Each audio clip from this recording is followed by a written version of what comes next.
అమ్మవారికి ఇష్టమైన 9వ నైవేద్యం చల్ల పెరుగు వడలు ఇంట్లో ఎలా తయారు చేసుకోవాలో చూద్దాం. ముందుగా ఒక కప్పు మినపప్పుని 6 గంటలు నానబెట్టుకోవాలి.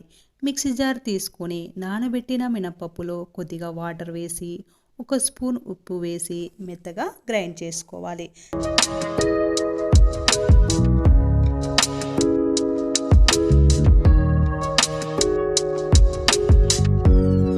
స్టవ్ వెలిగించి ప్యాన్ పెట్టుకుని డీప్ ఫ్రైకి సరిపడినంత ఆయిల్ వేసి ఆయిల్ వేడెక్కిన తర్వాత ఒక కవర్ తీసుకొని మినపప్పు పిండిని వడల్లా ఒత్తుకొని ఆయిల్లో వేసి గోల్డ్ కలర్ వచ్చేంత వరకు డీప్ ఫ్రై చేసుకోవాలి.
వడలను పక్కన పెట్టుకోవాలి.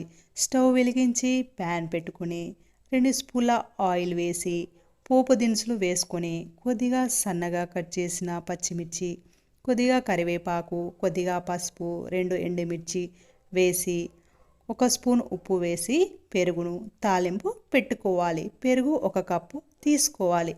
ముందుగా ఒక బౌల్లో ముందుగా వేయించిన వడలను వేసి తాలింపు పెట్టిన పెరుగుని వడలో వేసుకోవాలి. వేసుకున్న తర్వాత 30 నిమిషాలు నాననివ్వాలి. తర్వాత తింటే ఎంతో రుచికరమైన చల్ల పెరుగు వడలు రెడీ.